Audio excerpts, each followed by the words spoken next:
Vejam só, vimos agora a crise do sistema colonial, os movimentos separatistas e os movimentos não separatistas. Vamos agora para um outro assunto de extrema importância, que é a transferência da corte portuguesa para o Brasil.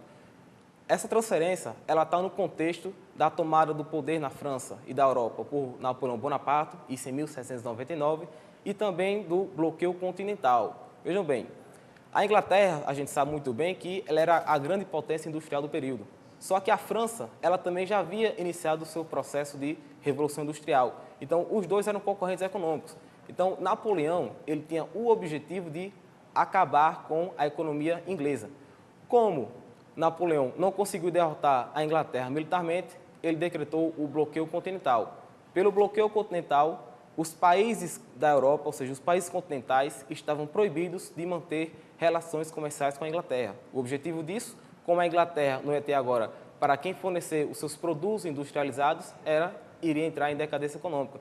Só que a gente sabe também que Portugal estava dependente da economia inglesa pelo Tratado de Mitten, ou seja, o Tratado de Panos e Vinhos de 1703, que esse tratado foi um acordo feito entre Portugal e Inglaterra, em que a Inglaterra forneceria tecidos para os portugueses, em contrapartida, Portugal forneceria vinhos para a Inglaterra. Então, como a Inglaterra e Portugal estavam atrelados pelo Tratado de Mitten, a economia portuguesa estava dependente da economia inglesa, Portugal não cedeu às decisões de Napoleão com o bloqueio continental. Então, Napoleão Bonaparte, nessa perspectiva, resolveu invadir Portugal. Então, é nesse contexto que a corte portuguesa, por causa das invasões napoleônicas, transfere-se para a sua principal colônia ultramarina, que era o Brasil.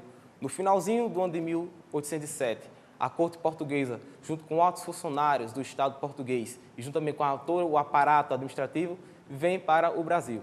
Quando eles chegam no Brasil, já em 1808, o rei de Portugal, o príncipe Dom João, ele decreta a abertura dos portos às nações amigas. Só que essas nações amigas, ela é notadamente quem? A Inglaterra, porque a gente já viu que a Inglaterra e Portugal, eles tinham essas relações econômicas. Mas nessas relações econômicas, sempre quem saía na vantagem era os ingleses. Vamos para o nosso esquema. Então, nós temos aí o bloqueio continental de 1806, as invasões napoleônicas, que foi o motivo que fez com que os portugueses, ou seja, a corte portuguesa, viesse para a sua possessão ultramarina, que é o Brasil. Quando o Dom João ele chega no Brasil, ele decreta a abertura dos portos às nações amigas, em 1808. Pela abertura dos portos, nós temos o fim do Pacto Colonial. O que é que o Pacto Colonial dizia? Que a colônia só podia manter relações comerciais com sua devida metrópole. Na prática, o Brasil só poderia manter boas relações comerciais com Portugal. Só que com a abertura dos portos agora, o Brasil estava livre para comercializar com outras nações europeias. Só que a gente sabe que esse comércio vai ser especificamente com a Inglaterra. A Inglaterra vai fornecer agora as suas manufaturas, os seus produtos industrializados diretamente para o Brasil. E nós temos outro aspecto importante que é os tratados de comércio e navegação de 1810. Para cá, para cá. Esse tratado de 1810 vai ser especificamente em relação ao Brasil e à Inglaterra. Os produtos manufaturados ou os produtos industrializados ingleses, eles chegariam ao Brasil com um imposto cobrado de 15%. Os portugueses chegariam aqui com 16% e as outras nações teriam que pagar um imposto de 24%. Então, nessa perspectiva, quem saía na vantagem econômica era a Inglaterra. Por quê? Como ela pagava um menor imposto, ela poderia vender agora produtos mais baratos e também poderia lucrar mais. Então, até mesmo Portugal, que era, digamos, a metrópole do Brasil, não vai conseguir grandes vantagens com isso, porque vai pagar uma quantidade de imposto maior do que a Inglaterra. Ou seja, a Inglaterra pagava 15% e Portugal pagava uma tributação de 16%. Vamos voltar para o nosso esquema. Outro aspecto de extrema importância é a elevação do Brasil a Reino Unido e Portugal e Algarves. Isso ocorreu em 1815. Vem para cá, vem para cá. A gente sabe que em 1815 nós temos a derrota de Napoleão na famosa Batalha de Waterloo. Nós temos aí o fim do período napoleônico. Só que tem um detalhe. Quando Napoleão perdeu as guerras na Europa, iniciou-se o Congresso de Viena, em 1815. Pelo Congresso de Viena, as antigas regiões os antigos estados absolutistas, eles voltariam para as posses do seu rei. Ou seja, o Congresso de Viena tinha o objetivo de reconfigurar o mapa político da Europa anterior à Revolução Francesa. Só que, para um rei ele conseguir restabelecer o seu território, era necessário que ele estivesse no seu estado. Só que o rei de Portugal não está em Portugal, ele estava onde? No Brasil. Então, a medida que o Dom João fez para poder participar do Congresso de Viena e poder restabelecer o seu território foi elevar o Brasil a Reino Unido de Portugal e Algarve, ou seja, o Brasil agora ele era uma parte anexada a Portugal. Então, a partir dessa perspectiva, Portugal ele pôde participar do Congresso de Viena. Mas isso é de extrema importância, pessoal, porque nós temos aí a abertura dos portos às nações amigas e nós temos a elevação do Brasil a Reino Unido de Portugal e Algarve. Essas duas medidas caracterizam o fim do pacto colonial e o fim do Brasil como colônia. Porque quais são as principais características de uma colônia? É a dependência econômica e política em relação à sua metrópole.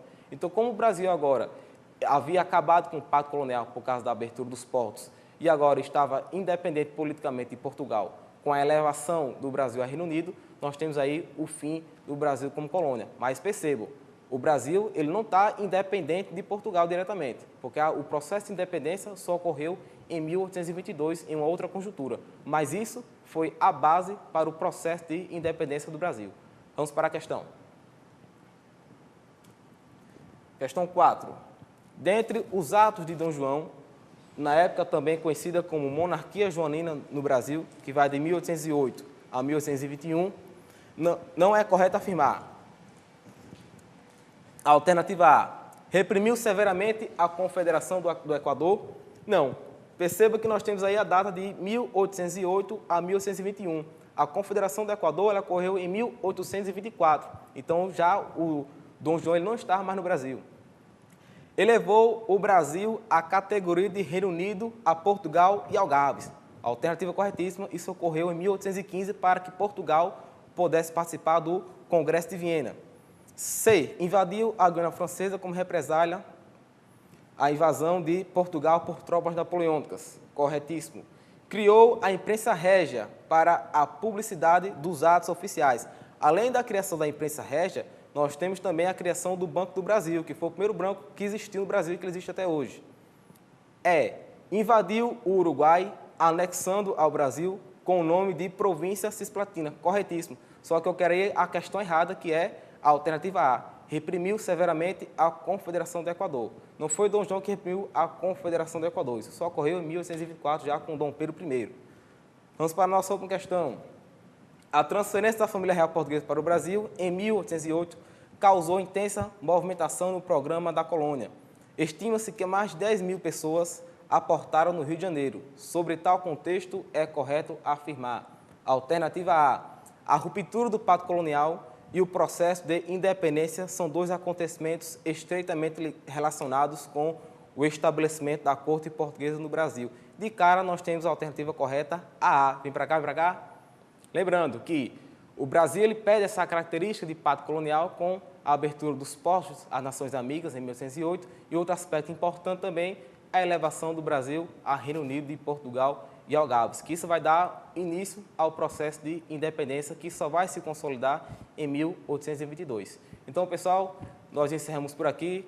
Desejo a vocês uma boa sorte e estamos aqui com os alunos do professor Luiz Carlos, promovendo há anos a aprovação de vários vestibulandos. Fique com Deus e até a próxima.